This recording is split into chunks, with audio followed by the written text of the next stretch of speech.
তো বললাম এই পৃথিবীর জমিন থেকে 2,32,000 মাইল দূর, তারপরও নাকি বিজ্ঞানীরা বিভিন্ন ধরনের উপগ্রহগুলো চালিয়ে দিচ্ছে। নেপচুন, প্লুটো, বুধ, বৃহস্পতি যে গ্রহ আছে উপরে আসমানের দিকে, সেগুলো জয় করার জন্য চেষ্টা করছে বিজ্ঞানীরা। বিজ্ঞানীরা বলল বহুদূর উপরে উঠেছে, উঠে দেখলাম শুধু ফাঁকার ফাঁকা, আকাশ বলতে কিছু নাই। এই যুগের বিজ্ঞানীদের দেওয়া নতুন তথ্য। তারা বলছে হাজার হাজার লক্ষ লক্ষ কোটি কোটি মাইল দূরে উপগ্রহ চালালাম আমরা, বিভিন্ন রকেট চালালাম, চালিয়ে দেখলাম শুধু ফাঁকার ফাঁকা। চাঁদের দেশে গেলাম, মঙ্গল গ্রহে গেলাম বুধ বৃহস্পতি জয় করার জন্য, আর নতুন নতুন যন্ত্রপাতি বানাচ্ছি, যাব সেখানে দেখে আসবো কি কি আছে না আছে। ওরা দেখাশুনো করে সেখান থেকে উপরের দিকে স্যাটেলাইট চালিয়ে দিল। স্যাটেলাইট চালিয়ে দিয়ে দেখলো শুধু ফাঁকার ফাঁকা। বেঁধে মৌসাকের মতো বসলে শীত দূর হয়ে যেত, বক্তার বক্তৃতা করতে সুবিধা হতো, আল্লাহর রহমত আমরা পেতে পারতাম। এই চারিদিকে সিয়ার দিয়ে মানে ছন্ন ছাড়া হয়ে আপনারা বসে আছেন, বক্তার সামনে সীমিত কিছু মানুষ। এই জন্য আমি ডাকলে আপনারা আরো বেশি কষ্ট পাবেন, কারণ জায়গা নিয়ে বসে গেছেন, ওই জায়গা থেকে উঠিয়ে আনবো আমি, সেটাও দৃষ্টিকটু খারাপ। এই জন্য আমি অনুরোধ করবো আগামীতে, এবছর যা হয়ে গেছে গেছে, চেয়ার আনবে না, চেয়ার কেবল স্টেজে দেবে। যদি কোনো নামি দামি অতিথি আসে তারা বক্তার পাশে বসবে। শ্রোতাদের যখন বসার জায়গা করা হয়েছে, আবার চেয়ার কেন সাইডে দেওয়া হয়েছে? তো চেয়ার যদি দিতে হয় একেবারেই বক্তার সামনে দাও ভাই, যারা সামনে এসে চেয়ারে বসুক, কাছাকাছি আসুক। দূরে থাকলে মহব্বত বাড়বে না, আল্লাহর রহমতও পাওয়া যাবে না। কি খারাপ বললাম আমি? কথাটা খারাপ বললাম? কিছু মানুষের কাছে খারাপ লাগতে পারে, কিন্তু কোরআনে মজলিসের একটা সৌন্দর্য আলাদা। ফাইজা কুরিয়াল কোরআন, যেখানে আমার আসমানে লাউহে মাহফুজে সংরক্ষিত মিষ্টি মধুর সত্যবাণী, সত্য কথা আলোচনা হয়, আলোচিত হয়। আল্লাহ বলছেন ফাস্তামিউ লাহু, একাগ্র চিত্রে মনোনিবেশ সহকারে সেই মজলিসের সৌন্দর্য রক্ষার্থে তোমরা মজলিসে বসো এবং শ্রবণ করতে থাকো। আল্লাহ বলছেন ওয়ান সেতু, এবং মজলিসের সৌন্দর্য রক্ষার্থে সেখানে বসো। মাঝখানে ওই হাসরাবাদ বারাসাত 79 সি রুট মাঝখানে রেখে, ও মাথায় কিছু এ মাথায় কিছু, বামে কিছু ডাইনে পান্ডেল, এইরকম ভাবে জলসা হয় না। মানুষ এমনি কম, তারপরে সকলে যদি এক জায়গায় জমাট বেঁধে বসি, শীত দূর হবে। মৌসাকের মৌফোকার মতো ঘন হয়ে মজলিসের সৌন্দর্য রক্ষা করলে আল্লাহ বলছেন লাআল্লাকুম তুরহামুন, আমার রহমত থেকে তোমরা কেউ বঞ্চিত হবে না। আসমানে যত রহমতের দরজা আছে আমি মজলিস উপলক্ষ করে খুলে দিয়ে থাকি এবং বান্দাদের জন্য রহমত বর্ষণ করে থাকি। জোরে বলি একটু সুবহানাল্লাহ। এই জন্য যদি আপনারা কিছু মনে না করেন, তাহলে চেয়ারগুলো গটিয়ে দিয়ে সকলে গায়ে গায়ে এসে ভাই ভাই, চাচা ভাইপো, পাড়া প্রতিবাসী, একে অপরের দ্বন্দ্ব ফাসাদ রাজনীতি ভীতি সব ভুলিয়ে দিয়ে গায়ে গায়ে আমরা জমাট বেঁধে মৌফোকার মতো বসি। আর যদি মনে করেন হুজুরের বলতে হয় তাই বলেছে, আমাদের শুনতে হয় তাই শুনেছি, সব কথায় কান দেওয়া যাবে না। শরীয়তের ফতোয়ার কেতাব, কেতাবের নাম হলো হেদায়া। শরীয়তের ফতোয়ার কেতাব, কেতাবের নাম ফতোয়া দুররে মুহতার। শরীয়তের ফতোয়ার কেতাব, কেতাবের নাম ফতোয়া মুহিত। শরীয়তের ফতোয়ার কেতাব, কেতাবের নাম ফতোয়া শামী। শরীয়তের ফতোয়ার কেতাব, কেতাবের নাম ফতোয়া মারাকিউল ফালাহ। বিখ্যাত বিখ্যাত ফতোয়ার কেতাবে লেখকেরা একমত হয়ে লিখেছেন, কোরআন হাদিসের সত্য তত্ত্ব আলেম ওলামারা জনগণের কাছে উপদেশমূলক বক্তব্য রাখলে কোনো মানুষ সে কথাটা যদি কান ঝাড়া মারে, মানতে অস্বীকার করে, বিশ্বাস করতে আপত্তি দর্শায়, সব মুফতিগণ বলছেন লোকটি কাফের হিসাবে বিবেচিত হবে। কি হবে বললাম? ওটা আমার বাবার কথা নয়, শরীয়তের সব ফতোয়ার কেতাবের মুফতিগণদের কথা, কোরআনের ভালো উপদেশ, হাদিসের ভালো কথা। আলেম ওলামারা, মৌলবীরা সাধারণ মানুষের কাছে যদি রাখে আর সেই কথাগুলো যদি অমূলক হিসাবে মানুষ উড়িয়ে দেয়, মানতে অস্বীকার করে, তাহলে মুফতিগণ বলছেন তারা কাফের হিসাবে বিবেচিত হবে। আমি চাই না আল্লাহর এই বেহেশতের বাগান কোরআনী মজলিস উপলক্ষ করে শরীয়তের নামি দামি কথাগুলোকে কান ঝাড়া মেরে আমরা কাফেরে রূপান্তরিত হব। বক্তা শ্রোতা আমরা সকলে ইমানদার হতে চাই না, একটু কথা বলেন, চাই। এই জন্য আল্লাহর জান্নাত আমরা চাই না, জাহান্নাম চাই কেউ? এত সময় আমার পূর্ববর্তী বক্তা মহব্বতের স্নেহভাজন, তিনি জান্নাত জাহান্নাম সম্পর্ক আলোচনা রেখেছেন সীমিত। জাহান্নাম হলো অনল অগ্নিকুণ্ড, বান্দাদের দগ্ধ করার জায়গা, আর জান্নাত হলো পরম শান্তির জায়গা, যেখানে দুঃখ নাই, ব্যথা নাই, অভাব নাই, রোগ নাই, শোক নাই, জ্বালা নাই, যন্ত্রণা নাই, অভাব নাই, অনটন নাই।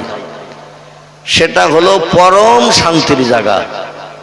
আমরা আল্লাহর হুকুম তামিল করে এই পৃথিবীতে যদি মরণের দিন পর্যন্ত চলতে পারি, তাহলে আমাদের জন্য পরকালে আছে পরম শান্তির জায়গা, শান্তিধাম জান্নাত।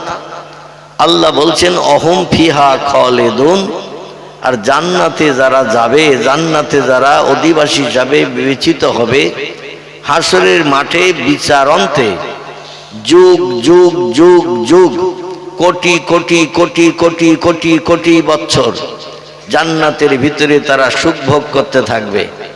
জান্নাতি পুরুষদের বয়স করা হবে 24 বছরের, জান্নাতি মেয়েদের বয়স করা হবে 18 বছরের। 2,07,09,000 কিংবা 313 দিন যদি হয়ে যায়, তার চেহারা 24-এর জায়গায় 25 দেখাবে না, মেয়েদের চেহারা 18 জায়গায় 19 দেখাবে না। একই রকম চেহারা থাকবে, ফেস কাটিং একই রকম থাকবে, চেহারার সৌন্দর্য একই রকম থাকবে। এবং আরেকটা কথা হলো লা ইয়ামুতু, আল্লাহ কোরআনে তত্ত্ব কোট করেছেন সূরা বাকারায়, জান্নাতীদের কোনোদিন জান্নাতে সুখ ভোগ করলে মরণ হবে না, জাহান্নামীরা জাহান্নামে দগ্ধ হলে ওদেরও কোনোদিন আগুনে পুড়িয়ে মরণ হবে, ওদেরও কোনোদিন মরণ হবে না। সমস্ত সৃষ্টির মরণ হবে একবার। কবার? এই পৃথিবীতে যত সৃষ্টি আছে, বিজ্ঞানীদের দেয়া তত্ত্ব, বর্তমান একবিংশ শতাব্দীর যুগে পৃথিবীতে বর্তমান সৃষ্টির সংখ্যা হলো 1.5 লক্ষ। কতটা বললাম? 1.5 লক্ষ সৃষ্টি পৃথিবীতে বাস করে। বাঘ কটা সৃষ্টি? বাঘ কটা সৃষ্টি? 13,000 যদি থাকে বিভিন্ন দেশে জঙ্গল, তো 13,000 ধরবে। বাঘ নামে একটি সৃষ্টি, ওই একটাই। ভল্লুক যত কোটি পৃথিবীতে থাক একটাই, মাথায় উকুন যত কোটি থাক ও সৃষ্টি একটাই, সারপোকা বালিশে যত কোটি থাক ও একটা সৃষ্টি। এইভাবে সৃষ্টির সংখ্যা 1.5 লক্ষের উপরে। সমস্ত সৃষ্টির মরণ হবে একবার, সেই মরণ হলো এই পৃথিবীর মরণ। পৃথিবীর মরণের পরে সুম্মা ইহুইকুম, আল্লাহ বলছেন আবার জিন্দা করা হবে। কোরআনের সূরা বাকারা সম্ভবত 3 নম্বর পৃষ্ঠা আল্লাহ পাক বলছেন সুম্মা ইহুইকুম, মরণের পরে আবার জিন্দা করা হবে। টোটাল কোরআন শরীফ 6666টি সেন্টেন্স, বাক্য, আয়াত, 114টি চ্যাপ্টার, সূরা, অধ্যায়, 3,44,740টি হরফ, বর্ণমালা, অক্ষর। এই টোটাল কোরআনে কথাও বলা হয় নাই সুম্মা ইউমিতুকুম। সুম্মা ইহুইকুমের পরে কোরআনে আর কথাও বলা হয় নাই সুম্মা ইউমিতুকুম, তোমাদের দুনিয়ার মরণের পরে জিন্দা করব, তারপরে আবার মরণ করব। এই কথাটা কোরআনে আর কথাও বলা নাই। মানে জিন্দার পরই শেষ। যে জাহান্নামে যাবে সেও জিন্দা থাকবে, যে জান্নাতে যাবে সেও জিন্দা থাকবে, জাহান্নামে যে পুড়বে জিন্দাবস্থায় পুড়বে, জান্নাতে যে সুখ ভোগ করবে জিন্দাবস্থায় সুখ ভোগ করবে। মরণ মাত্র কবার হবে? কবার? একবার মাত্র মরণ হবে। অতএব এই পৃথিবীতে এসেছি আমরা বাজার করতে, আল্লাহ আমাদের বাজারটা ভালো বাজার করে যাওয়ার জন্য আমাদের যেন তৌফিক দান করেন। সকলে বলুন আমিন। আসুন, আরবি বছরের এই যে মাস আমাদের কাছে চলছে, এই মাসটি সম্পর্কে আমি সীমিত কিছু আলোকপাত আপনাদের কাছে করব। তা আজকের হয়তো সব শেষ হবে না, আগামীকাল আবার ওই দক্ষিণ পাড়ায় জলসা আছে, কালকের শেষ করার চিন্তা ভাবনা নেব। মানে আজকের আমার টাইমের ভিতরে যে বিষয়ে আলোকপাত করব, আলোচনা করব, বক্তৃতা শেষ করা সম্ভব হবে না, কারণ লম্বা একটা ঘটনা আজকের আলোচনা করব এই মাস উপলক্ষে করে। এই মাসটির নাম কি একটু বলেন তো আগে? এ মাসের নাম জানুয়ারি। আমি কিন্তু জানুয়ারি জিজ্ঞাসা করিনি, যদিও আপনারা তথ্য সঠিক দিয়েছেন। এটা হলো ইংরেজি মাস জানুয়ারি। বাংলা মাস কি? বাংলা পৌষ মাস। কিন্তু মুসলমানদের জাতীয় ভাষা হলো আরবি ভাষা, জাতীয় মাস হলো আরবি মাস। মুসলমানদের যত পাই পার্বণ, ধর্মীয় অনুষ্ঠান, ধর্মীয় বিধান হয় ইংরেজি মাসে হয় না বাংলা মাসে হয়? একটু কথা বলেন। ইংরেজিতেও হয় না, বাংলাও হয় না, হয় সব আরবি মাসে। ঠিক বললাম না ভুল বললাম? ঈদুল ফিতর, ঈদের নামাজ কি মাসের দিন উপলক্ষে হয়? কি মাসে? পবিত্র শাওয়াল মাসের প্রথম দিন, আসমানে যেদিন প্রথম চাঁদ ওঠে, সন্ধ্যাবেলা নতুন চাঁদ, পরের দিন সকালবেলা ঈদুল ফিতরের ঈদের দিন। এটাকে আরবিতে বলা হয় শাওয়াল মাস। ঈদুল আজহার ঈদের দিন আমরা বাংলা ইংরেজিতে গুনে দিন ঠিক করে ঈদগায় নামাজ পড়তে যাই না, ওটা হয় আরবি বছরের শেষ মাস। মাসটির নাম হলো জিলহজ মাস। এই জিলহজ মাসের 10 তারিখের দিন যেদিন পড়ে সেই দিনে আমরা ঈদুল আজহার ঈদের নামাজ পড়তে ঈদগায় যাই। ঈদের নামাজ পড়া যেমন ওয়াজিব, সেদিন আর একটা ওয়াজিব মুসলমানদের জন্য আল্লাহ দান করেছেন, সেটার নাম হলো কোরবানি। কি নাম বললাম? ঈদের নামাজ পড়া ওয়াজিব, কোরবানি করা ওয়াজিব।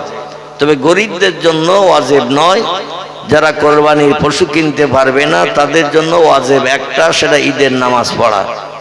আর যারা অর্থশালী ধনী ব্যক্তি, সারা বছর খেয়ে দিয়ে দেনাদুনি থাকে না, এদের জন্য কোরবানি ওয়াজিব, কোরবানি দিতে হয়। যাই হোক, এই দুটি ওয়াজিব আমাদের আদায় করতে হয় জিলহজ মাসের 10 তারিখে। আজকের এই যে মাসটি আমাদের কাছে এসেছে, এ মাস সম্পর্কে কোরআনের 15 পারার প্রথম লাইন, আমি দুটি লাইন একসঙ্গে একটি আয়াত আপনাদের কাছে পরিবেশন করেছি। আর পয়গম্বর মুহাম্মদুর রাসূলুল্লাহ, সকলে প্রাণ খুলে বলুন সাল্লাল্লাহু আলাইহি ওয়াসাল্লাম। এই নবীজির নামে দরুদ শরীফ পড়লে, নাম শুনলে অবশ্যই হাসরের মাঠে বাপ আপনার চেনবে না, মা চেনবে না, ভাই চেনবে না, বোন চেনবে না, বন্ধু বান্ধব আপনজন কেউ আমাদের দিকে হাসরের মাঠে ফিরেও তাকাবে না। কিন্তু পয়গম্বর আমাদের ভুলে জান্নাতে ঢুকবে না। জোরে বলুন সুবহানাল্লাহ।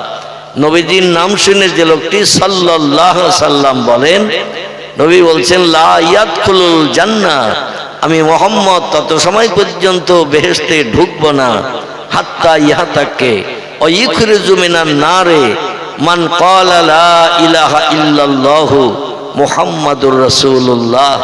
যে লোকটি এক আল্লাহর নাম জবানে সারা জীবনে একবার পড়েছে। কবার বললাম? একবার পড়েছে। এবং আল্লাহর নামের সঙ্গে আমি মুহাম্মদ আমার নামটাও কলেমার মাধ্যম দিয়ে জবান ছেড়ে আওয়াজ তুলেছে। রসুল বলছেন আমি তত সময় জান্নাতে ঢুকবো না যত সময় না পর্যন্ত আমার ওই মহব্বতের বন্ধুটারে জান্নাতে নিয়ে না যাব। একটু প্রাণ খুলে জোরে বলুন আল্লাহু আকবার। আর একটু জোরে বলুন আল্লাহু আকবার। এই জন্য নবীজির নাম যখন শুনবেন একটু মহব্বতে বিশ্ব নবীর নামের স্মরণে দরুদের তোহফা পেশ করবেন। সাল্লাল্লাহু আলাইহি সাল্লাম শব্দটি হলো নবীর নামে দরুদের তোহফা প্রেরণ করা। আল্লাহর আসমানি রহমত, বরকত, করুণা মুহাম্মদ রাসূলুল্লাহর উপরে বর্ষিত হোক। একে আরবি ভাষায় বলা হয়েছে সাল্লাল্লাহু আলাইহি ওয়াসাল্লাম। জোরে বলুন আমিন। আসুন এবার আমি আপনাদের নিয়ে চলে যাই। এই মাসটি হলো আরবি প্রথম মাসের নাম মুহররম, দ্বিতীয় মাসের নাম সফর, তৃতীয় মাসের নাম রবিউল আউয়াল, চতুর্থ মাসের নাম রবিউল সানি, পঞ্চম মাসের নাম হলো রজব। এই যে মাস চলছে এটি হলো আরবি পঞ্চম নম্বরের মাস। পয়গম্বর মুহাম্মদ রাসূলুল্লাহ পৃথিবীর যে বিশ্ব শ্রেষ্ঠ, খুব ভালো করে কথাগুলো আগে শুনে নেবেন। পৃথিবীতে পয়গম্বর হলেন বিশ্ব শ্রেষ্ঠ। কিয়ামত পর্যন্ত কোনো ব্যক্তি বলতে পারবে না মুহাম্মদের যেমন দুটো চোখ ছিল কপালের নিচে, নাকের দুই পাশে, আমারও তো দুটো আছে। মুহাম্মদের চেহারা দেখতে ফর্সা ছিল, আমিও তো তার থেকে বোধহয় বেশি ফর্সা আছে, মানে সাদা মার্কা। নবী তো সাদা মার্কা ছিলেন না। তাফসীর কারকেরা তত্ত্বে লিখেছে বা সিরাতের কেতাবে তত্ত্ববিদরা লিখেছেন পয়গম্বরের গায়ের রংটা ছিল গমের কালারের মতো। কিসের কালার বলা বুঝতে পারছেন সবাই? না আরেকটু জোর দিতে বলবো? সবাই শুনতে পাচ্ছেন তোমার কথা? তাহলে একটু উত্তর দেবেন। বিশ্ব নবীর গায়ের রংটা ছিল গমের কালারের মতো। আগে প্রতি সপ্তাহে রেশনে গম দিত, এখন আর গম দেয় না, আটা দেয়। তবে আপনাদের খিদিরপুর, কঠুর বা পার্শ্ববর্তী হিজলা এলাকায় গমের চাষ হয় না? হয় না? বাড়িতে গম ওঠে, গম দেখেন। এই গমের কালারটা যেমন পয়গম্বরের চেহারা রং ছিল তেমন। পয়গম্বরের আমাদের মতো দুটি হাত ছিল, আমাদের মতো দুটি ঠোঁট আর একটি গাল, গালের ভিতরে একটি জিভ ছিল। আমাদের যেমন দু পাটি 32 খানা 16 খানা করে 32 খানা দাঁত, পয়গম্বরের দু পাটিতে 18 দুগুণ 36 খানা ছিল বোধহয়, নাকি? কি আমাদের যেমন 32, নবীরও ছিল তেমন 32। আমাদের দেহের যে ব্লাড রক্ত, পয়গম্বরের দেহের সেই ব্লাড রক্ত। আমাদের দেহে যেমন গোশত মাংস, পয়গম্বরের দেহে তেমন গোশত মাংস। আমাদের দেহে যেমন হাড় হাড্ডি রগরেশা দিয়ে আল্লাহ বানিয়েছেন, পয়গম্বরের দেহে অবিকল তাই ছিল। কিন্তু তিনি বিশ্ব শ্রেষ্ঠ। সব যদি আমাদের মতো সমান হয় তাহলে বিশ্ব শ্রেষ্ঠ কি করে হলো? কি একটা প্রশ্ন আসতে পারে কিনা? আমাদের মতো মাথার কালো চুল, পয়গম্বরের মাথায় কালো চুল ছিল।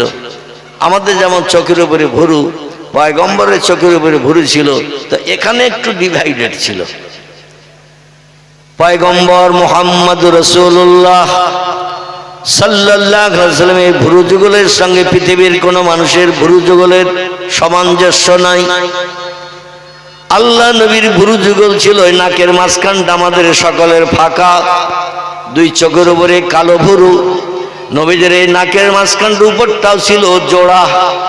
জোরে বলুন একটু সুবহানাল্লাহ। বিশ্ব নবীর ভুরু যুগল জোড়া ছিল, এই মাথা থেকে মাথা পর্যন্ত। নাকের মাঝখানটা সকলের ফাঁকা, পয়গম্বরের ফাঁকা ছিল না। আমাদের দাঁতগুলো দেখতে সাদা ছিল বটে, পয়গম্বরের দাঁত ছিল মুক্তার দানার ন্যায় ঝলকানি। জোরে বলুন একটু সুবহানাল্লাহ। বিশ্বনবী মুহাম্মদ রাসূলের কথা ছিল মিষ্ট মধুর, আমাদের কথাগুলো তিতো টক মাকাল ফল নিম ফলের মতো। ঠিক বললাম না ভুল বললাম? অমুকের বাচ্চা অমুকের ছেলে, তমুকের বাচ্চা তমুকের মেয়ে, এই কথাগুলো যদি কেউ বলে, ও কথাগুলো রসগোল্লার মতো মিষ্টি লাগবে তো শুনতে। কি মিষ্টি লাগবে তো? আমার মনে হচ্ছে আপনারা সব ঘুমিয়ে পড়িয়েছেন। ঘুমিয়ে যদি না পড়বেন তা তো আমি উত্তর পাচ্ছি না।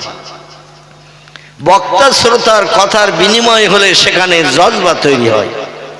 আর যে মজলিসে বক্তা শ্রোতার কথার বিনিময় হয়, আল্লাহ সেই মজলিসে খুশি হয়ে আসমানি রহমতের সমস্ত দরজা খুলে দিয়ে রহমত বর্ষণ করে বান্দাদের পরিতৃপ্ত করে ঘরে ফেরার তৌফিক দেয়। জোরে বলুন একটু সুবহানাল্লাহ। এই জন্য আমি কিছু জিজ্ঞাসা করলে উত্তর দেবেন। ঠিক হলে আলহামদুলিল্লাহ, ভুল হলে সংশোধন হবে ইনশাআল্লাহ। বোঝা গেল? উত্তর ঠিক হলে আলহামদুলিল্লাহ, আর ভুল হলে সংশোধন হবে ইনশাআল্লাহ। তবে এতেকাবের নিয়ত করে বসে থাকলে হবে না। শীতের রাত, বক্তা কথা বললে গা গরম হয়, শ্রোতা বসে বসে শুনলে হিমালয় পাহাড় হয়ে যাবে। ভাই আমি চাই না পৌষ মাসে শীতে আপনার হিমালয় পাহাড় মতন ঠান্ডা বরফ মার্কা হয়ে যান। এজন্য আমার সঙ্গে একটু কথা বলবেন, আশা রাখি শীত দূর হয়ে যাবে। আর যারা যারা পরবর্তীতে আসছেন একটু জমাট বেঁধে ফাঁকা জায়গাগুলো ভর্তি করে বলবেন। মৌসাকে মৌপোকাদের ভিতরে যেমন দ্বন্দ্ব নাই, ফাসাদ নাই, হিংসা নাই, আছে নাকি মৌপোকার ভিতরে? ওরা দেখবেন গায়ে গায়ে গা দিয়ে বসে থাকে। চাকে দেখেছেন তো মৌপোকা গায়ে গায়ে থাকে না, ওর সঙ্গে দ্বন্দ্ব বলে মাঝখানে ফাঁকা রেখে বসে থাকে। চাকে এই ফাঁকা থাকে? ফাঁকা থাকে না। আল্লাহু আকবার। ওদের দৃশ্য দেখলে আমরা সৃষ্টি শ্রেষ্ঠ জাতি উম্মতে মুহাম্মাদি, ওদের দিকে যদি তাকাই, এই পৃথিবীতে আমরা এক জাতি, এক ধর্ম, এক ইসলাম, আমরা সব ওদের মতো এক সঙ্গে এক পরিবেশে আমরা স্বস্তিতে শান্তিতে বসবাস করতে পারবো। কোনদিন কেউ কারো প্রাণনাশও করবে না, কেউ কারো ক্ষতিও করবে না। আমি একটা খবরে শুনছিলাম, আমাদের হাফিজ ইয়াকুব সাহেব ওই যে মক্তবে একটু বসেছিলাম, আমার আগের বক্তা ওয়াজ করছিল, তাই তো যাই হোক, তিনি এসে বললেন, হুজুর আমরা একটু গিয়েছিলাম সম্ভবত সেই পুইনানে, যেখানে এই তবলিগ জামাতিদের একটা অনুষ্ঠান হয়েছে না, হয়েছে তো নাকি? আপনার গ্রামের থেকে অনেকে গেছেন তো নাকি? ধর্মীয় পরিবেশে যাবেন, আমার আপত্তি নাই, কিন্তু যে আপনারা শিক্ষণীয় যেগুলো তথ্যগুলো দেয় সেগুলো শিখে আসলে যাওয়া আসাটা সফল হবে, যাওয়া আসাটা পরিশ্রমের মূল্য পাওয়া যায়। আর বেড়াতে যাওয়ার নাম করে যেয়ে বেরিয়ে আসলে লাভ হবে কিছু? কিরকম হচ্ছে জামাত একটু দেখে আসে, বিশ্ব ইজতেমা একটু দেখিয়ে ঘুরিয়ে দৌড়িয়ে এসেছেন, কোনো ওয়াজ নসিহত আওয়াজ কানে শোনেননি, এই যাওয়া আসাটাই শুধু কষ্ট হবে। ঠিক বললাম না ভুল বললাম? উনি বললেন আমি মাদ্রাসার কয়েকটা বড় ছেলেকে নিয়ে গ্রামের থেকে বাস গিয়েছিল, আমি জানি না এই গ্রামের থেকে বাস গিয়েছিল নাকি ও পাড়ার থেকে। উনি বললেন যেটা, যে বাস গিয়েছিল মাদ্রাসার কয়েকটা ছেলে নিয়ে একটু বিশ্ব ইজতেমায় গিয়েছিলাম। আমার আগামী এই গত রাত্র প্রোগ্রাম ছিল একেবারে ইজতেমার কাছাকাছি, শক্তিগড় রেল স্টেশন থেকে ডান পাশে ঘাটশিলা সিনিয়র মাদ্রাসা আমার প্রোগ্রাম ছিল গত রাত্রে। তো যাই হোক, সেই যেখানে বিশ্ব ইজতেমা হয়েছে তার থেকে 5-7 কিলোমিটার সাইডে ডান পাশে। তো উনি বলছেন আমি মাদ্রাসার কয়েকটি ছাত্র নিয়ে বাসে চেপে একটু গিয়েছিলাম বিশ্ব ইজতেমা দেখতে। ছেলেদের বছর বছর একবার করে একটু বেড়াতে নিয়ে যাই, তো সেই বেড়াতে নিয়ে গেছি। আমিও ছিলাম না, বড় ছেলেরাও ছিল না, মাদ্রাসায় কাজ চলছিল, এই জন্য ছেলেদের একটু অন্য একজনের খালি ঘর, সেখানে তাদের থাকার ব্যবস্থা, কাজ চলছে মাদ্রাসায়। এখন চালির বস্তা নাকি সেখান থেকে আউট হয়ে যাচ্ছে। আল্লাহু আকবার। আমি তো শুনে তাজ্জব হয়ে গেলাম। গরিব এতিম বাচ্চারা বিভিন্ন মানুষের কাছ থেকে হাত পেতে পেতে কালেকশন করে তাদের খাবার জোগাড় করা হয়েছে, আর সেই খাবারগুলো পর্যন্ত মুসলমানের ছেলেরাই চুরি করে নিয়ে চলে যাচ্ছে। একটা বড় ছেলে বোধহয় ঘুম ভেঙে দেখিতে পেয়েছে, কি একটা ছুঁড়ে মেরেছে, দেওয়ালের গায়ে লেগেছে, পালিয়ে চলে গেছে। একজন বাইরে ছিল, একজন ভিতরে ঢুকেছিল, চালির বস্তা নিয়ে যাচ্ছে। জোরে বলুন একটু নাউজুবিল্লাহ, একটু জোরে বলুন নাউজুবিল্লাহ। বাইরের ছেলেপিলেরা যারা এসেছে মাদ্রাসায় কোরআনি তালিম নিতে, আর তাদের খাওয়া, তাদের খাবার, তারা প্রতিদিনকে আমাদের মতো ভালো মতো খাওয়ার সুযোগ পায়? এ পায় নাকি? কারণ তত্ত্ববিদরা তত্ত্ব দিয়েছেন 16 মণ ডালির পানি না খাওয়া পর্যন্ত একটা ছেলে আলেম হতে পারে না। কমন বললাম, 16 মণ ডালির পানি খেতে হয়, তারপরে একটা ছেলে আলেম হওয়ার সুযোগ পায়। এই জন্য অধিকাংশ দিন তাদের নসিবে ওই আলু ভর্তা, ডাল, পুঁই শাক, কুমড়ো এইরকম খাবার মাদ্রাসায় পরিবেশন করা হয়। কোনো কর্তৃপক্ষ বাড়িওয়ালা যদি একদিন একটু গোশত দেয়, সেদিন তাদের জন্য মনে হয় বিয়ে বাড়ির অনুষ্ঠান চলতেছে। আর তাদের মুখের আহার হিন্দু নয়, জৈন নয়, শিখ নয়, বৌদ্ধ নয়, ইহুদি নয়, খ্রিস্টান নয়, কোল নয়, ভিল নয়, নাগা নয়, খাসা নয়, মুন্ডা নয়, আর্য নয়, অনার্য নয়, আদিবাসী নয়, সাঁওতালি নয়, আমার মুসলমান জাত মাদ্রাসার ছেলেরা কোরআন সিনায় জমা করছে, মেমোরিতে জমা করছে, আর তাদের চালগুলো আউট করে নিয়ে যাচ্ছে তাদের মাথার পাশ থেকে। চিল্লাই বলুন একটু নাউজুবিল্লাহ। তাহলে এ জাতের উপরে আল্লাহর রহমত আসবে না জহমত আসবে? হ্যাঁ, আল্লাহর গজব আসবে না রহমত দয়া আসবে? অনুরোধ করি আমি, এই রকম ধরনের অপরাধমূলক শরীয়তে নিকৃষ্ট খারাপমূলক কাজ আল্লাহ আমাদের কারো হাত বরাবর যেন না করান। আমাদের সকলের ব্রেন মগজ আল্লাহ একটু সাফ করে দিন। সকলে বলুন আমিন। যাই হোক, কারা এসেছিল কারা করেছিল তারাই জানে। আপনিও দেখেননি, আমিও দেখিনি, মাদ্রাসার ছেলেরা দেখেছে। আর সেই ভয়তে নাকি আমি আরো শুনলাম 4টে ছেলে ওই ভয়তে মাদ্রাসা ছেড়ে চলে গেছে। তার গার্জেনদের সঙ্গে কথা বলে বলছে মাদ্রাসায় চোর ঢুকেছে, ছেলেরা ভয় পেয়েছে, ওখানে আর পড়বে না। আল্লাহু আকবার, আল্লাহু আকবার। আহারে আমার ভাইরা, আল্লাহ পাক রব্বুল আলামিন পয়গম্বর মুহাম্মদুর রাসূলুল্লাহকে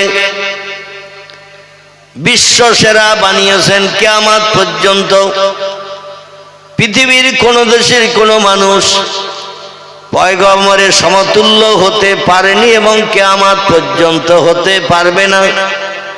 এই জন্য তাকে বিরল প্রকৃতির মানুষ বানানোর জন্য 4500-এর মতো মুজিজা আল্লাহ পয়গম্বর মুহাম্মদ রাসূলুল্লাহকে দান করেছিলেন।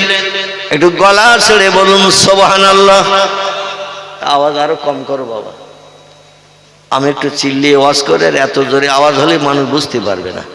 আমি এই মক্তবে বসে বসে শুনছিলাম, আমার আগের বক্তা আওয়াজ করছিল, আওয়াজ জড়িয়ে যাচ্ছিল। আপনারা কেমন শুনছেন আমি বুঝতে পারছি না। তো আমি কিন্তু মক্তব থেকে অনুভব করলাম যে কথা বেশ ভালো পরিষ্কার হচ্ছে না। একটু বক্সের আওয়াজ, এখানে যদি বক্স থাকে আওয়াজ কম করো, কিংবা কাছাকাছি হরেন যদি থাকে একটু আওয়াজ কম করো। আর দূরের লোকে শুনিয়েও লাভ নাই, আছে এই দূরের লোকের জোরে হরেনে আওয়াজ দিয়ে দূরের লোকে শুনিয়ে লাভ আছে? ও তো কম্বলের ভিতরে পুড়িয়ে শুধু এখন মোবাইল দেখবে। কি দেখবে? শীতকালে যে কত সুবিধা সেটা একটু অনুভব করলে বোঝা যায়। মানে শীতকালে কম্বল চাদর মুড়ি দিয়ে ওর ভিতরে অ্যাকশন চলছে, সিনেমা হলের অ্যাকশন।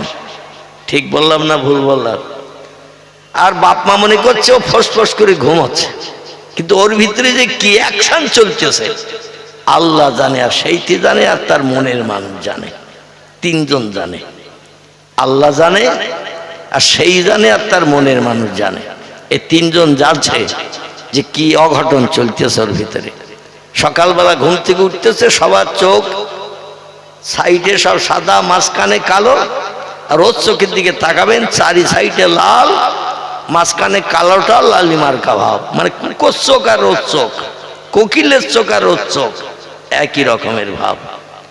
আমার ভাইরা, এই জন্য বাইরের কম্বল মুড়ি দেওয়া লোকের জানালা খুলিয়ে শোনা লোকের শুনিয়ে দরকার নাই। আমরা যারা শীতকে হারাম করেছি, বিবি বাচ্চার মায়া ছেড়েছি, কম্বলে লাথি দিয়েছি, আমাদের কানে একটু আওয়াজ গেলেই এনাফ, যথেষ্ট। খুব বেশি জোরে আওয়াজ দেওয়ার দরকার নাই। আল্লাহ পাক রব্বুল আলামিন নবী মুহাম্মদ রাসূলুল্লাহকে বিশ্ব সেরা বানানোর জন্য 4500 মুজিজা দান করেছিলেন। মুজিজা শব্দটি হলো আরবি ভাষা, এর বাংলা অর্থ হলো অলৌকিক, তাজ্জব, আশ্চর্যান্বিত ঘটনা। আল্লাহ নবীকে দিয়ে ঘটিয়েছেন। পৃথিবীর মানুষ যাকে বিশ্ব নবীকে বিশ্ব সেরা পয়গম্বর হিসাবে মর্যাদায় অক্ষুণ্ণ রাখতে পারেন, কেউ নবীজির সমতুল্য কিয়ামত পর্যন্ত চেষ্টা করলেও হতে পারবে না। তার একটি মর্যাদা হলো পয়গম্বর মুহাম্মদ রাসূলুল্লাহ এখান থেকে 1450 বছর আগে মক্কা মুকাররমার কাবা শরীফের চাতলে হাতিম বলে একটি জায়গা আছে, কাবা শরীফের উত্তর গায়ে ধনুক মার্গ একটা বেকা প্রাচীর, কাবা শরীফের পশ্চিম মাথা থেকে প্রাচীরটা বেঁকিয়ে নিয়ে উত্তর পূর্ব মাথায় লাগানো হয়েছে। এটাকে আরবিতে বলা হয় হাতিম। এই হাতিমটা ঠিক আমার দাড়ি সমান উঁচু করে গোল করে ঘেরা। আপনারা লম্বা মানুষ হলে হয়তো গলা সমান হবে, আমি যে বেটে কুটে মানুষ একটু পাশে দাঁড়িয়ে দেখেছি আমার দাড়ি সমান উঁচু। দুই মাথায় দুটি ঢোকার দরজা আছে, এর ভিতরে মানুষেরা ঢুকে বিশেষ করে নফল নামাজ আদায় করেন, আল্লাহর নামে জপজেকের তসবিহ তাহলিল পাঠ করেন। কাবা শরীফের দেওয়ালের গায়ে হাত লাগিয়ে কেঁদে কেঁদে চোখের পানিতে বুক ভাসান। কারণ আল্লাহ কোরআনে জানিয়েছেন ফালিয়াদহাকু কালিলাউ আলিয়াবকু কাসীরা। ও বান্দা বান্দিরা, আমাকে রাজি করে জীবনের সফলতা যদি পেতে চাও, জীবনের সব সুখ শান্তি যদি মিটাতে চাও, আশাকাঙ্ক্ষা যদি পরিপূর্ণ করতে চাও, সব সমস্যার সমাধান যদি তোমরা পেতে চাও, দুটি কাজ একটু কম বেশি করে করো। আমি প্রায় বলে থাকি কোরআনের এই আয়াতটির তরজমা, একটি হলো হাসি তামাশা পৃথিবীতে একটু কম কম করে করো। ফালিয়াদহাকু কালিলা, হাসি তামাশা একটু কম কম করে করো। ওয়ালিয়াবকু কাসীরা, আর চোখের পানি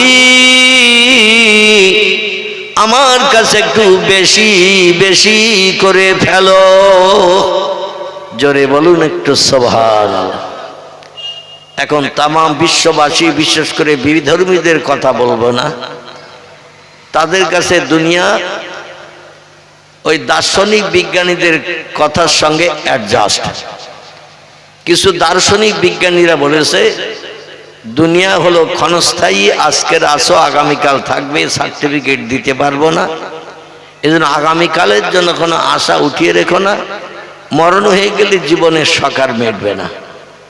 এ দার্শনিকেরা আবার একটা তত্ত্ব দিয়েছেন, দুনিয়া হলো আনন্দের জায়গা, দুনিয়া হলো ফুর্তির জায়গা, যতদিন বেঁচে আসো আনন্দ করো, ফুর্তি করো, খাও আর মরো, মরণের পরে আর কিছু নাই। আমাদের মুসলমানের ঘরের একজন দার্শনিক বিজ্ঞান খোদাদ্রোহী, লোকটির নাম হলো মিস্টার ওমর খৈয়ম। তিনি একটি বই লিখেছেন, বইটির নাম হলো বাণী চিরন্তনী। কি নাম বললাম? বইটির নাম হলো বাণী চিরন্তনী, লেখকের নাম ওমর খৈয়ম। বইটি ঠিক এতটা মোটা, কবিতা ঝংকারে তত্ত্ব লিপিবদ্ধ করেছেন রবীন্দ্রনাথ ঠাকুরের মতো। রবীন্দ্রনাথ ঠাকুরকে যেমন বিশ্বকবি বলা হয়, কারণ তার কবিতার লাইনের শেষের অক্ষরে সব মিল আছে। আল্লাহ পাক অক্ষরে মিল দিয়ে 1450 বছর আগে সুন্দর কবিতা কোট করেছেন আল কোরআনের ভিতরে। জোরে বলুন সুবহানাল্লাহ। কোরআনে যদি আল্লাহ এই ছোট্ট ছোট্ট সূরাগুলো আয়াতের শেষের অক্ষরে মিল না ঘটিয়ে আল্লাহ যদি কোরআনে বর্ণনা না করতেন, ও রবীন্দ্রনাথ ঠাকুর, নজরুল ইসলাম থেকে শুরু করে আর যত কবি আছে শেষের অক্ষরে মিল খুঁজে পেত না। কিছু বানাতে গেলে সূত্র লাগে, আরে সূত্র দিয়েছেন 1450 বছর আগে আল্লাহ। জোরে বলুন সুবহানাল্লাহ। তাই দেখা দেখি করে মানুষেরা এখন কোরআনের সঙ্গে অ্যাডজাস্ট করে কবিতাগুলো লিখছেন। আমাদের ছোট নদী চলে আঁকে বাঁকে, বৈশাখ মাসে তার হাঁটু জল থাকে। কি মিল আছে না? পার হয়ে যায় গরু, পার হয় গাড়ি, দুই ধার উঁচু তার ঢালু তার পাড়ি। এই পড়েছেন না বাচ্চাবেলায়? এখন বোধহয় আর নেই ওই কবিতা। আল্লাহ অদমকে সেই জায়গায় নিয়ে গেছেন। বাংলাদেশে জায়গাটির নাম হলো পতিশর। কি নাম বললাম? পতিশর জায়গাটির নাম, যেখানে বসে রবীন্দ্রনাথ ঠাকুর ওই নদীর ভেড়িতে বসে লিখেছিলেন এই কবিতা। সেই নদীর ধারে বসে কবিতা লিখেছিলেন। সেই নদীটা আমি অধম দেখে এসেছি। তাদের সেই রাজবাড়ি এখনো আছে, আমি অধম দেখে এসেছি। একটা পুকুর আছে, গোসল করার পুকুর, সাদের ঘাট বাঁধানো। পাশে নদীর ভেড়িতে একটা তাল গাছ এখনো দাঁড়িয়ে আছে, যে তাল গাছের দিকে তাকিয়ে রবীন্দ্রনাথ ঠাকুর কবিতা লিখেছিলেন, তাল গাছ এক পায়ে দাঁড়িয়ে সব গাছ ছাড়িয়ে উকি মারে আকাশে। সে তাল গাছটাও আল্লাহ অধমকে দেখিয়ে দিয়েছেন। যাই হোক, অধিকার যাব না। যেটা আমি বলতে চাচ্ছি, আল্লাহ কোরআনে ছোট ছোট সূরাগুলো ছন্দের ঝংকারে অক্ষরের আয়াতের শেষে অক্ষরগুলো মিল দিয়ে আল্লাহ পাক লিপিবদ্ধ করে দিয়েছেন। তাই দেখে দেখে পৃথিবীর বিভিন্ন সাহিত্যিকেরা, কবিরা কোরআনের দিকে দৃষ্টি নিক্ষেপ করে নতুন নতুন কবিতা সাহিত্য রচনা করেছেন। জোরে বলি একটু সুবহানাল্লাহ। তো ওমর খৈয়ম তিনি তার লিখিত বইটি, যে বইটির নাম হলো বাণী চিরন্তনী, লেখকের নাম মুসলমানের ঘরের ছেলে ওমর খৈয়ম। তিনি বলছেন, নগদ যা পাও হাত পেতে নাও, বাকির খাতা শূন্য থাক, দূরের বাঁশি শুনে কি লাভ, মাঝখানে যে বেজায় ফাঁক। এই বেলা ভাই মদ খেয়ে নাও, কাল নিশীথের ভরসা কই, চন্দ্র কিরণ রহিবে যুগ যুগ ধরি, আমরা তো আর রব না সই। ওমর খৈয়াম লিখেছে, নগদ যা পাও হাত পেতে নাও, বাকির খাতা শূন্য থাক, দূরের বাঁশি শুনে কি লাভ, মাঝখানে যে বেজায় ফাঁক। কত বড় আধ্যাত্মিক জগতের বিশ্ববিখ্যাত খোদাদ্রোহী কবি, এ আল্লাহ মানত না। তাই বলছে, নগদ নগদ পরিশ্রম করলে যেখানে মূল্য পাওয়া যায় সেখানে যাও, পরিশ্রম করো, মূল্য নাও। বাকির খাতা খালি থাক, বাকি মানে ফাঁকি, ফাঁকি মানে এমটি পকেট, কিচ্ছু নাই। মসজিদে নামাজ পড়তে যাই, রোজের দাম কত পাই, একটু কথা বলতে হবে। আর নয়তো বক্তৃতা শেষ করে দেব, পরের বক্তা আসতে হবে। আপনার কথা বলবেন না, আমি একা ওই এক ঘেয়ে চোখ বুঝিয়ে ওয়াজ করবো, তা হবে না। কিছু জিজ্ঞাসা করলে উত্তর দিতে হবে। মসজিদে নামাজ পড়তে যায়, রোজের দাম কত করে পাই? কেউ দেয়? দেয় না। আচ্ছা, রমজান মাসে রোজা রাখি, সকাল থেকে সন্ধ্যা পর্যন্ত না খেয়ে অনাহারা থাকি, এই রোজা রাখার মূল্য প্রতিদান মাগরিবের নামাজের পরে ক টাকা করে কে দেয় বলেন? কেউ দেয় না। তাহলে এটা বাকি তো নাকি? কি বাকি না নগদ? এটা বাকি। আলেম ওলামারা বলে থাকেন, দুনিয়ায় পরিশ্রম করো, প্রতিদান পাবে পরকালে। কোথায়? পরকালে প্রতিদান পাওয়া যাবে। এই তত্ত্বটা বিশ্বাস করি আমরা পরিশ্রম করি। সুবহানাল্লাহ, সুবহানাল্লাহ, সুবহানাল্লাহ, সুবহানাল্লাহ, আলহামদুলিল্লাহ, আলহামদুলিল্লাহ, আলহামদুলিল্লাহ, আলহামদুলিল্লাহ, লা ইলাহা ইল্লাল্লাহ, লা ইলাহা ইল্লাল্লাহ, লা ইলাহা ইল্লাল্লাহ। 11 ঘন্টা যদি এক জায়গায় বসে পড়ি, রোজের দাম কত পাওয়া যাবে? কিছু পাওয়া যাবে? কিছুই পাওয়া যাবে না। উনি বলছেন, বাকির খাতা খালি থাক, বাকি মানে ফাঁকি, ফাঁকি মানে এমটি পকেট। মোল্লা মৌলবীরা বলে পরকালে পাওয়া যাবে, কিন্তু পরকাল কোথায়?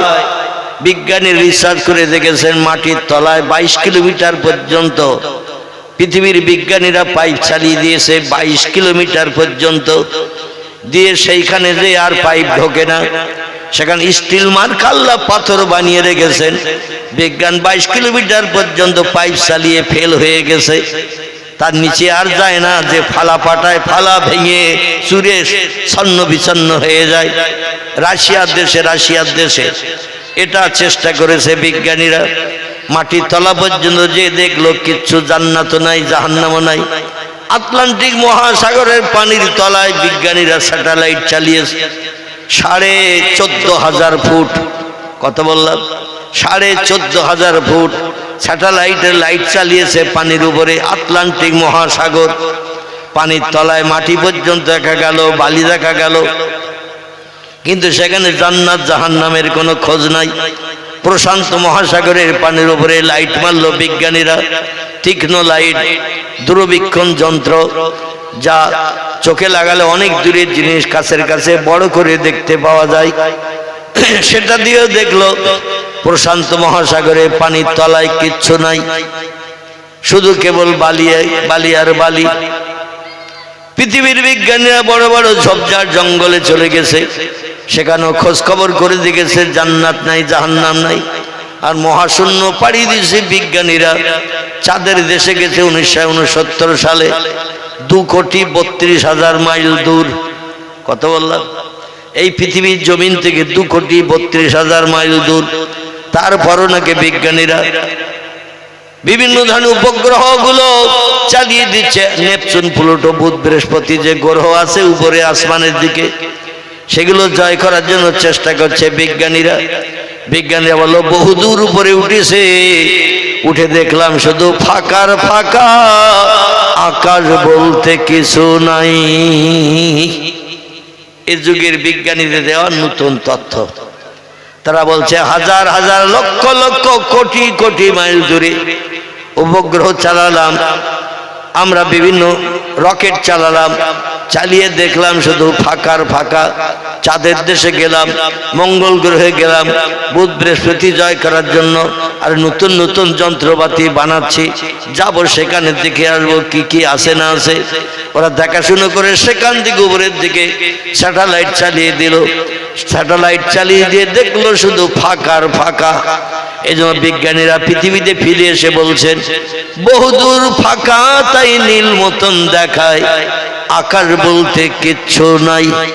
আল্লাহ কোরআনে সূরা বাকারায় 1450 বছর আগে বিজ্ঞানীদের ঠাকুর দাদা যখন জন্ম নেয়নি, তারও হাজার হাজার লক্ষ লক্ষ বছর আগে আল্লাহ আকাশ বানিয়েছেন না বানায়নি।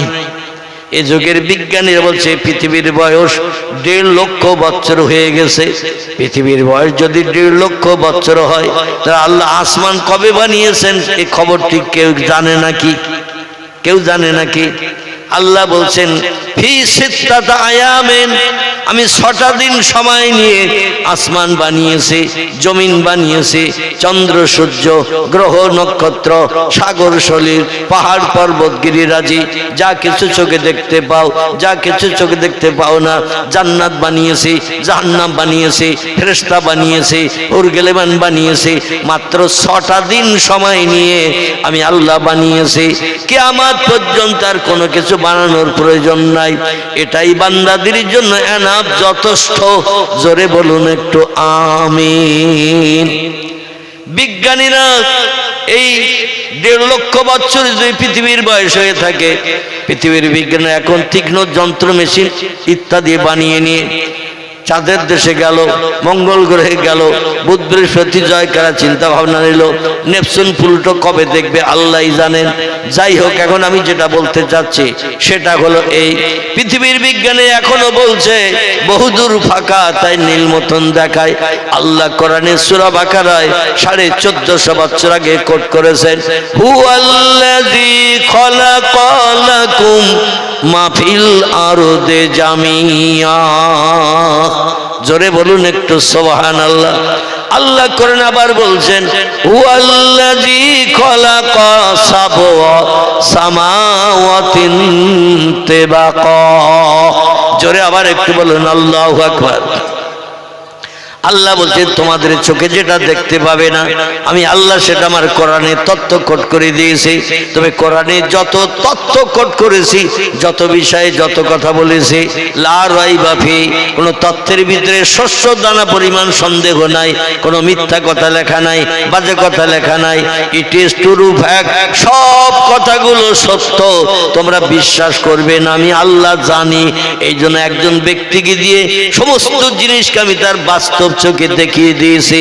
তিনি হলেন বিশ্ব সেরা পয়গম্বর, সাইয়্যিদুল আম্বিয়া, রাহমাতাল লিল আলামিন, খাতামান নবিয়্যিন, শাফিয়াল মুজনাবিন, রাহিতুল আশিকিন, মুরাদুল মুস্তাকিন, সিরাজুস সালিকিন, মিসবাহুল মুকাররাবিন, জাদ্দুল হাসান আল হুসাইন, আবুল কাসিম, যার মধুর নাম আল্লাহ নিজেই পছন্দ করে রেখেছেন।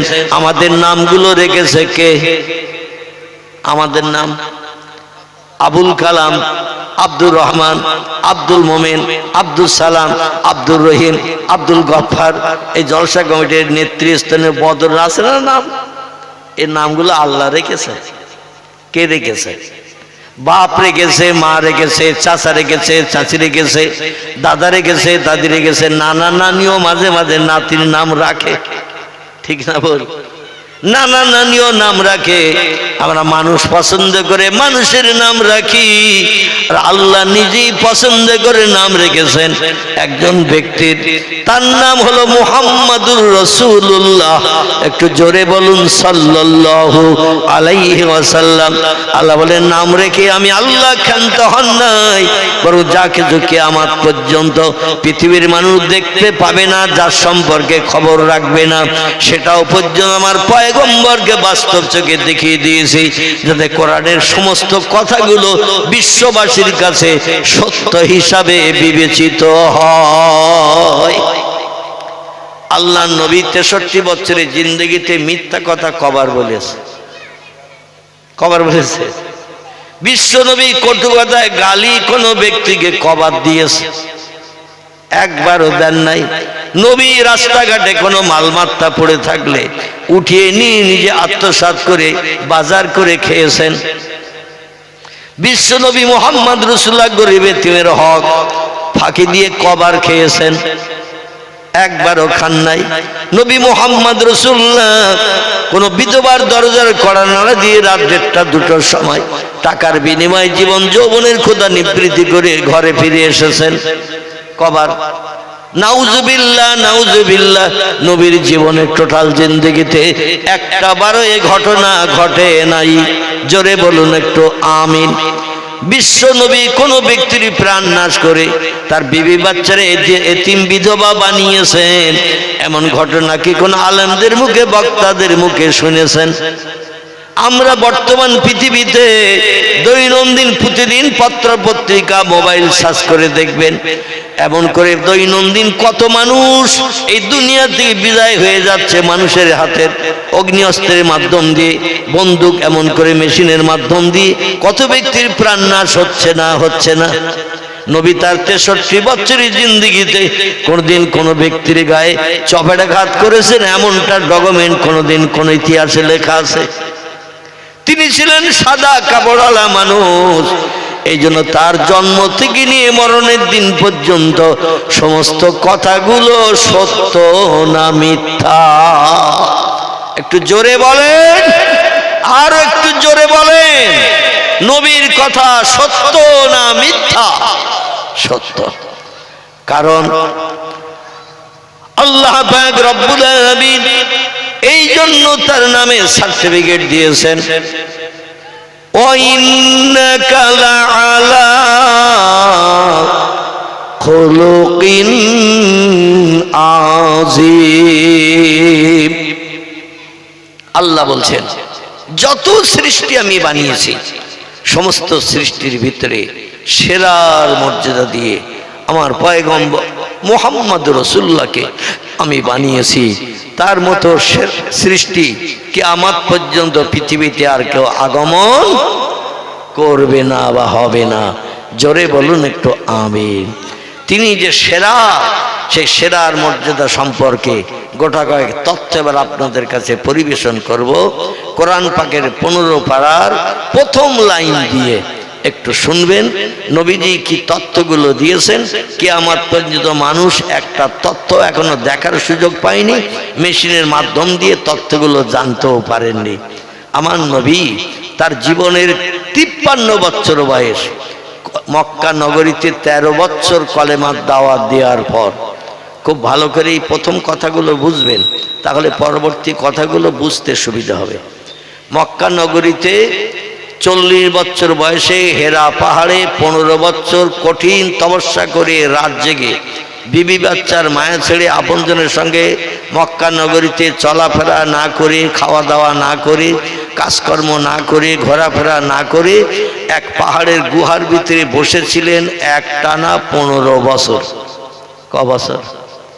আচ্ছা, বিশ্ব নবী যদি 15 বছর আল্লাহকে আপন বানানোর জন্য একটানা একটা গুহার ভিতরে, তা গুহাটা নিচে নয় 3500 ফুট ওপরে। কত বললাম? 3500 ফুট উঁচুতে যে সেই গুহাটা পাথর দিয়ে ঘেরা। আল্লাহ অদমকে দুটি বার ওই পাহাড়ের মাথায় ওঠা তৌফিক দিয়েছেন, যে গুহায় নবীজি 15 বছর বসে বসে আল্লাহ আল্লাহ নামে জপ জিকির করেছিলেন। ওয়াজাক্কির ফাইন্না যিকরা তানফাউল মুমিনিন। আল্লাহ বলছেন আমার নামের স্মরণ যারা করে, আমার নামের ধ্বনি যারা আওয়াজ তোলে, তাদের জন্য আমার নামের আওয়াজ তোলাটা হলো লাভজনক ব্যবসা। জোরে বলুন একটু সুবহান। আল্লাহরে যদি কেউ ডাকে আল্লাহ আল্লাহ আল্লাহ আল্লাহ করে, আল্লাহ খুশি হবে না অখুশি হবে? আল্লাহ কোরআনেই বলছেন আমি তোমাদের দুনিয়ায় পাঠিয়েছি কেবল আমার হুকুম তামিলের জন্য, আমার নামের তসবিহ পড়ার জন্য, আমার নামের গুণকীর্তন করার জন্য। তো নবীজি সেই পাহাড়ের মাথায় ৩৫০০ ফুট উঁচু জায়গায়, পাহাড়ের মাথায় উপরে পাহাড় দিয়ে ঘেরা একটা ঢোকার পথ আছে। একটা মানুষ সরাসরি এইভাবে ঢুকতে পারে না, একটু আড় হয়ে ঢুকতে হয়। কিভাবে বলা? আড়ে। সোজা গেলে জায়গা বেশি লাগে না, আড়ে গেলে জায়গা বেশি লাগে? সোজা গেলে বেশি লাগে। আলহামদুলিল্লাহ, আমি মাঝে মাঝে একটু যাচাই করছি ঘুমিয়ে পড়েছেন কিনা, তাই তো আপনারা এখনো ঘুমাননি মোটামুটি বুঝতে পারছি। আর এখন ঘুমানোর সময়ও হয়নি, ঠিক কিনা? রাত 11টা 12টা বাজবে, তারপরে তো ঘুম ঢোল বা বাজবে। তো আর হয়ে ঢুকলে অনেক জায়গায় ঢোকা যায়, কিন্তু সোজা হয়ে ঢুকলে অনেক জায়গায় ঢুকতে পারা যায় না। সেই পাহাড় এই রকম অবস্থায় আছে। প্রত্যেকটি মানুষ তাদের একটু আড় হয়ে ভিতরে ঢুকতে হয়। ভিতরে বসে বসে নফল নামাজ পড়ার একটা জায়গা আছে, যায় নামাজের পাঠি পাতা মতো। ওর ভিতরে ঢুকলে দাঁড়িয়ে নামাজ পড়ার কোনো সুযোগ নাই। যারা উঠেছেন ওই পাহাড়ের মাথায় এবং দেখেছেন পয়গম্বরের সেই ইবাদতের গুহাটি, তাহলে আমার কথা একমত হতে পারবেন। আর যারা পাহাড় দেখলেই ভেতরে প্যালপিটেশন শুরু হয়, কি করে উঠব? ওঠা তবুও সহজ, কিন্তু নামা খুব দুরূহ কঠিন। উপর থেকে নামতে গেলে মানুষ আর নামতে পারে না, ভয়ে হাত পা সব শিরশির করে, এমনকি হাঁটু কোমরে মাজা ব্যথায় কন কন কন কন করে। কি করে নামবো যদি একবার পা সরিয়ে যায়? বুঝতে পারছেন? ৩৫০০ ফুট উপর থেকে নামতে গেলে যদি পাথর থেকে পা সরিয়ে যায় তো সরসর করে নিচে তলায় আসবে না? আসবে না? চরম বিপদ। এই জন্য বৃদ্ধ মানুষেরা উঠতে চায় না। এখানেই বসে আল্লাহর নামের জপ জিকির করছেন এক টানা 15 বছর। ক বছর? আচ্ছা, 15 বছর আল্লাহর নামের জপ জিকিরের পরে আল্লাহ রাজি হলেন, খুশি হলেন পয়গম্বরের উপরে। তাহলে নবীর থেকে আমরা ভালো মানুষ না নবী আমাদের থেকে ভালো মানুষ? আমাদের থেকে নবী অনেক ভালো মানুষ, আলহামদুলিল্লাহ। তাহলে ভালো মানুষ যিনি, তিনি আল্লাহরে আপন বানাতে সময় লাগলো 15 বছর। আমরা আল্লাহরে যদি আপন বানাতে চাই আমাদের সময় 15 থেকে হাফ লাগবে তো নাকি? হ্যাঁ, আল্লাহু আকবার। আমার ভাইরা, যিনি আল্লাহর প্রিয় বান্দা, প্রেমিক বান্দা, যারে না বানালে কিছু আল্লাহ বানাননি। হাদিসে কুদসির ভিতরে এসেছে লাউলা কালামা খলাকতুল আফলাক। আল্লাহ বলছেন আমি কোনো কিছুই বানাতাম না সৃষ্টির পূর্বে যদি আমার পয়গম্বর মুহাম্মদ রাসূলুল্লাহকে না বানাতাম। তাকে আপন বানাতে আল্লাহ সময় নিলেন 15 বছর। তাহলে আমাদের যদি আল্লাহরে নবীজির মতো আপন বানাতে চাই, নবীজি যেমন আল্লাহকে আপন বানিয়েছেন, আমরা যদি আল্লাহকে ওই রকম আপন বানাতে চাই, তাহলে আমাদের সময় বেশি লাগবে না কম লাগবে? কম লাগবে না বেশি লাগবে? বেশি লাগবে। কিন্তু দুর্ভাগ্য, 15 বছরের জায়গায় 15 মাসও কি এক জায়গায় বসে বিবি বাচ্চার মায়া ছেড়ে ঘর বাড়ি পরিত্যাগ করে নবীজি নিজের ঘর থেকে কম বেশি 6.5 কিলোমিটার রাস্তা। কতটা বললাম? ঘর থেকে 6.5 কিলোমিটার রাস্তা দক্ষিণ পূর্ব দিকে। সেই যেখানে শুধু পাহাড় আর পাহাড়, একটা ঘর এখনো নাই। কেবল কিছু দোকানদারেরা দোকান তৈরি করে রেখেছে, ঘুমটি দোকান পানি বিক্রির জন্য, কিছু বিস্কুট খাবার বিক্রির জন্য। কারণ পাহাড়ে উঠতে গেলে খাবার লাগে, বিস্কুট লাগে, পানি লাগে। তাই কিছু দোকানদার ওখানে ঘুমটি দোকান তৈরি করে রেখেছে। যারা পাহাড়ে উঠবে তাদের কাছে পানি বিক্রি করবে, খাবার বিক্রি করবে, বিস্কুট বিক্রি করবে। এখনো কোনো মক্কা নগরীর অধিবাসী যাবজ্জীবন বসবাসের জন্য বিবি বাচ্চা সন্তানাদিরা ভবিষ্যতে বসবাস করবে, এই রকম স্থায়ী বাড়ি এখনো পর্যন্ত সেখানে বানান নাই। চতুর্দিকে শুধু পাহাড় আর পাহাড়, লোকজনের নাম নিশানা এক কথায় বাঙালিদের একটা চলিত ভাষা গোথাগঙ্গ নাই। এইরকম জায়গায় পয়গম্বর তিনি একটানা 15 বছর আল্লাহর ইবাদতে ধ্যানে মগ্ন ছিলেন। এই ইবাদতে যাওয়ার আগে তার প্রাণপ্রিয়া বিবি উম্মুল মুমিনিন হযরতে মা খাদিজাতুল কুবরা রাদিয়াল্লাহু আনহাকে বিয়ে করে নিয়ে ঘরে এনেছেন মক্কা নগরী কাবা শরীফের পূর্ব দিকে। বিশ্বনবী মুহাম্মদ রাসূলুল্লাহর বাচ্চাদের ঘর ছিল যেখানে কাবা শরীফের পূর্ব দিকে ইতালিয়ান শ্বেত পাথর দিয়ে চাতওয়াল বানানো, লোহার ব্যারিকেড দিয়ে ওই চাতওয়ালটা ঘেরা। এই লোহার ব্যারিকেডের চাতওয়ালের ভিতরটা ছিল নবীজির চাচাদিদের চাচাদের চাচিমাদের ঘর। কারবা নাম ছিল হারেস, কারবা নাম ছিল মোকাবেম, কারবা নাম ছিল হামজা, কারবা নাম ছিল আব্বাস, কারবা নাম ছিল আবু তালেব, কারবা নাম ছিল আবুল আহাব, কারবা নাম ছিল আবু জেহেল, কারবা নাম ছিল আব্দুল্লাহ। এদের ঘরগুলো ছিল ওইখানে, এখনো গেলে দেখতে পাওয়া যায়। তবে ব্যারিকেডটা লোহার গ্রিল দিয়ে যেটা ঘেরা হয়েছে, আবু জেহেলের ঘরটা বাইরে সাইড করে দেয়া হয়েছে। আর নবীজির আপন চাচা রক্তের সঙ্গে সম্পর্ক ছিল যাদের, তাদের ঘরগুলো লোহার ব্যারিকেডের ভিতরে ইতালিয়ান শ্বেত পাথর দিয়ে চাতওয়াল বানানো। এই চাতওয়ালটা টপকে আরো পূর্ব দিকে আসলে একটি লাল পাথরের চাতওয়াল দেখতে পাওয়া যায়। আমি অথবা আমার পায়ের ধাপ মেমে গুনে গুনে দেখেছি 175-76 ধাপের মতো রাস্তা। এই লোহার ব্যারিকেড থেকে আরো পূর্ব দিকে আসতে লাল পাথরের চাতওয়াল দেয়া। আর এই যে লোহার ব্যারিকেডের ভিতরের চাতওয়ালটা ইতালিয়ান শ্বেত পাথর। এর দূরত্বটা হলো কাবা শরীফের দিক থেকে আসতে 255 ধাপের রাস্তা। কতটা বললাম? 255 ধাপ পায়ে হাঁটলে যতদূর যাওয়া যাবে। নবী চাচাদের ঘরের এরিয়া ওর ভিতরে। আর ওইখান থেকে বাইরে বেরিয়ে যে লাল পাথরের চাতওয়াল 175 ধাপের মতো রাস্তা। পূর্ব দিকে হেঁটে গেলে আবু কুবাইস পাহাড়ের পাদদেশে একটা 2 তলা বিল্ডিং এখনো দাঁড়িয়ে আছে। মক্কা নগরীতে 2 জন ব্যক্তির ঘর সৌদি সরকার এখনো ভাঙে নাই। অতীত কাল থেকে সেখানে এখনো ঘর বানিয়ে রেখেছে। একজনের নাম আবু জেহেল আর একজনের নাম হলো হযরতে মা আমিনা রাদিয়াল্লাহু আনহার বসত ঘর। বর্তমানে পয়গম্বর মুহাম্মদ রাসূলুল্লাহর জন্ম ঘর। জোরে বলুন একটু সুবহানাল্লাহ। সে যুগে পয়গম্বর যখন ওই ঘরে জন্মগ্রহণ করেছিলেন, ঘরটা ছিল খেজুরের পাতার মাঝখানে ডাটা দিয়ে বেড়া দিয়ে ঘেরা। আমাদের দেশে যেমন পাটকাঠি দিয়ে অনেকে বেড়া দিয়ে ঘর বানায় না, আসামে গেলে ত্রিপুরায় গেলে আপনারা এখনো দেখতে পাবেন অধিকাংশ বাড়িগুলো সব পাটকাঠি বেড়া দিয়ে বানানো। অন্যথায় এখন এই যে টিন উঠেছে, টিন দিয়ে সাইড দিয়ে ঘেরা। অধিকাংশ বড় বড় লোকের বাড়ি টিন দিয়ে ঘেরা, উপরেও টিনের চাল, ছাদ দেওয়া পাকা বাড়ি খুব কম। আসাম, ত্রিপুরা, বাংলাদেশ, নওগাঁ ডিস্ট্রিক্ট, রাজশাহী ওদিকে গেলে শুধু ওই টিনের বেড়া দেওয়া, উপরে টিনের চাল দেওয়া। বড় বড় লোক, কোটি কোটি টাকার মালিক, তারাও পাকা বাড়ি টাড়ি এখনো বানায়নি। এটাই ওদের দেশের অভ্যাস। তো যাই হোক, পয়গম্বর মুহাম্মদ রাসূলুল্লাহ আম্মা জানের ঘরটা ছিল মক্কা নগরীতে 2টি গাছ বেশি হতো। কটি বললাম? মক্কা নগরীতে 2টি গাছ বেশি হতো। একটা গাছের নাম হলো খেজুর গাছ, আর একটা গাছের নাম কি বলেন তো? দেখি মগজে কেমন, কি গাছ? আলহামদুলিল্লাহ, আলহামদুলিল্লাহ। মক্কা নগরীতে 2টি গাছের আনাগোনা বেশি। একটা গাছের নাম হলো খেজুর গাছ, একটা গাছের নাম হলো বাবলা গাছ। কি গাছ বললাম? বাবলা গাছ।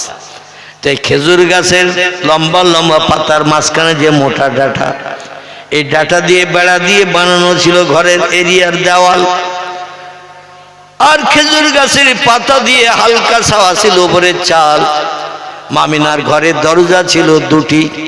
একটি দরজা পশ্চিম দিকে সরাসরি কাবার দিকে, একটি দরজা ছিল উত্তর পূর্ব কর্নার দিকে পাহাড়ি এলাকা কিনারার দিকে। কাজায় হাজাতের প্রয়োজন হলে ওই দিক থেকে পাহাড়ি এলাকায় বেরিয়ে যেতেন, কারণ তার পূর্ব দিকেই পাহাড় পাহাড় পাহাড়। পাহাড়ের দিকে পেশাব পায়খানার জন্য যেতেন। এখন বাড়ি বাড়ি যাব না, আমরা পেশাব পায়খানা ঘর বানিয়েছি। এখান থেকে 1450 বছর আগে তখন কিন্তু পেশাব পায়খানা ঘর বাড়িতে বাড়িতে এমন ছিল না। দূর দূরান্তে পাহাড়ের কিনারায় বিভিন্ন জায়গায় কিছু ঘেরাঘুরি দিয়ে বাথরুমের কাজ করতো, বাথরুমের জায়গা বানানো হতো। আমার ভাইরা, এই ঘরটি বর্তমানে সৌদি সরকার দুতলা একটা বিল্ডিং বানিয়ে রেখেছেন। খেজুরের পাতার বেড়ার ঘর এখন আর নাই, কারণ 1450 বছর আগের জিনিস। এই খেজুরের পাতার বেড়া কি এখন থাকবে নাকি? থাকা তো সম্ভব নয়। এই জন্য দুতলা বিল্ডিং সৌদি সরকার বানিয়ে রেখেছেন। এই ঘরটার ভিতরে পয়গম্বর মুহাম্মদুর রাসূলুল্লাহ সাল্লাল্লাহু আলাইহি ওয়াসাল্লাম জন্মগ্রহণ করেছিলেন। হযরত মা খাদিজার বিয়ে করেনি। আল্লাহ নবী যখন মক্কা নগরীতে ফিরে আসলেন, খোয়াইলের দুহিতা কন্যা, মক্কা নগরীতে সব থেকে বড় ধনী ব্যবসায়ী ছিলেন। খাদিজার মতো বড় ব্যবসায়ী আর কেউ ছিল না, কারণ পয়গম্বর তার বাড়িতে ব্যবসার দায়িত্ব পালন করতে যাওয়ার কারণে আল্লাহ অন্য লোকের ব্যবসায় যদি লাভ দিত 1 গুণ, নবীজির হাতের ইজ্জতের খাতিরে, স্পর্শের খাতিরে, মুজিজার খাতিরে লাভ দিত 3 গুণ থেকে 10 গুণ। জোরে বলুন একটু সুবহানাল্লাহ। অল্প দিনের ভিতরে বহু টাকার মালিক হয়ে গেল খাদিজা। খাদিজা শুধু লক্ষ্য করে দুতলা ছাদের মাথায় উঠে, পাথর উপরে পাথর সাজিয়ে তার বাড়িটা বানানো ছিল দুতলা। এই দুতলা ছাদের উপরে উঠে দাঁড়িয়ে দাঁড়িয়ে দেখতো আমার নতুন ব্যবসায়ী কর্মচারী মুহাম্মদ 7জন 8জন ব্যবসায়ীদের সাথে নিয়ে উটের পিঠে মাল চাপিয়ে ব্যবসায় চলে যাচ্ছেন ইয়ামানে, ব্যবসায় চলে যাচ্ছেন সিরিয়ায়, ব্যবসায় চলে যাচ্ছেন কুফায়, বসরায়। দেখি মোহাম্মদ আমার সহযোগী ব্যবসায়ীদের সঙ্গে কেমন আচার ব্যবহার করে। খাদিজা লক্ষ্য করে ছাদের মাথায় দাঁড়িয়ে দেখে দিনের বেলা দুপুর রোদ্রে ব্যবসায়ীদের উটগুলো সব পিছনে পিছনে লাইন দিয়ে চলছে। আল্লাহ নবীর উটটাও পিছনে